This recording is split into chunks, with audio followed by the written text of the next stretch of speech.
When people talk about real estate and family life, they usually mean families with little kids. Jungle gyms, daycares, that toddler tricycle phase. But what about families with teenagers? So now that part gets skipped. And in a city like Toronto, where everything feels fast, expensive, and unpredictable, raising teenagers, now that's a whole different kind of real estate decision. And it comes with a whole slew of questions like, where does your 15-year-old hang out after school? Or will your 17-year-old still live at home after graduation? And how do you give your kids independence without giving up your peace of mind? So if your family's growing up instead of out, you're going to need more than just square footage. You need a neighborhood that gets it, a home that gives space but still feels connected.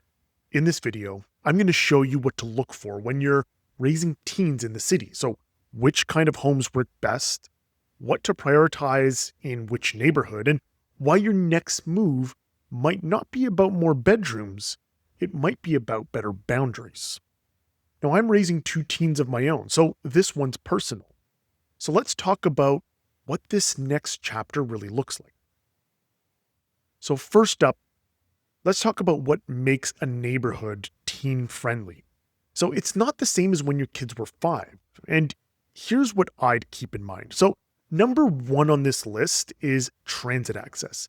Now this is a non-negotiable. A teen with a Presto card is a teen with freedom. Being near the subway or a frequent bus line takes the pressure off of you and makes their social and school life way easier. So number 2 is high schools that fit. So it's not about some blanket idea of a good school. It's about the right fit. If your kid's aiming for the next Degrassi reboot, maybe living near Etobicoke School of the Arts, otherwise known as ESA, is worth it. If they're training to be the next Olympian, then perhaps being close to a TDSB high-performance athlete school could shape your next move.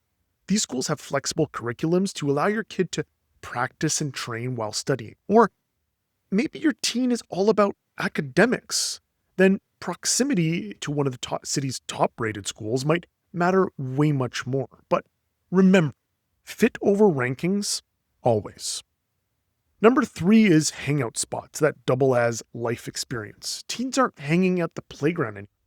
When they're not on their phones, they're hanging out at the mall, coffee shops, gyms, community centers, and rec leagues. But something to remember that these spots aren't just social hubs. They're also where teens get part-time jobs. Think barista, retail, lifeguarding, coaching. They're building lives in these places. So number 4 is homes that give space and privacy. So think split bedroom layouts, finished basements, and separate entrances. This stuff matters.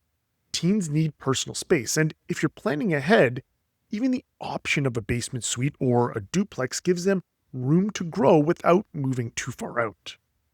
So if you've got a teen or a young adult in the house, you know how fast their needs evolve. This next section breaks down which neighborhoods give you and them room to move. So let's jump into those neighborhoods.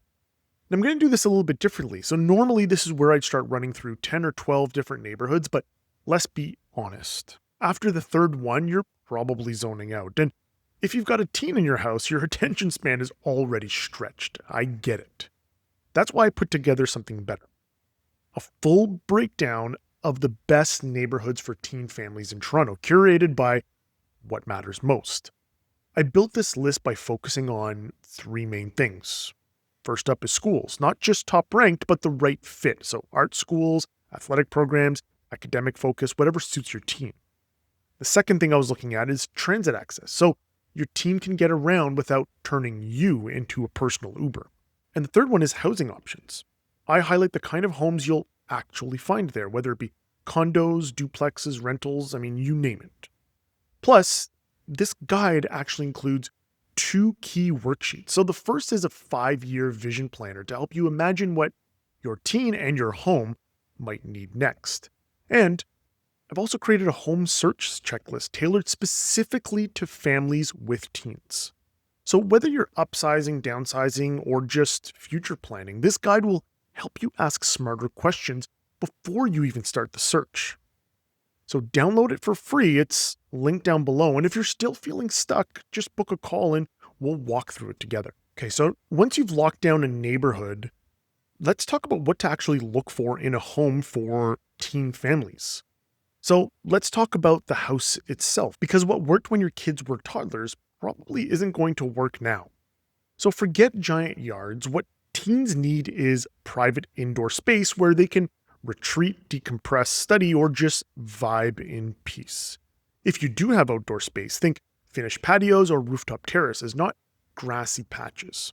This is about hangout zones, not jungle gyms.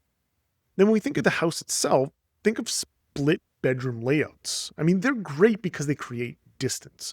A little separation between you and your teenager, that's not a bad thing. And finished basements, they're gold. A teen with their own space below deck has room to grow, and you get your living room back.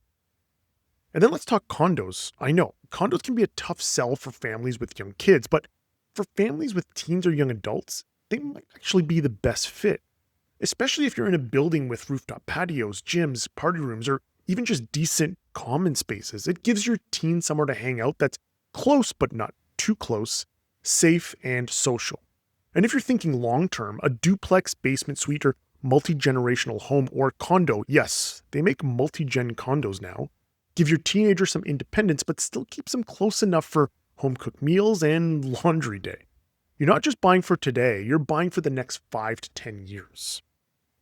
So if you're raising a teen in Toronto or even just starting to think about what the next 5 to 10 years might look like, don't settle for what worked when they were 5. Your family's evolving, your home should evolve with it. Now, I've got a 17-year-old and a 12-year-old myself, so trust me, I get it. One's thinking about university and independence, and the other still needs a little bit more structure.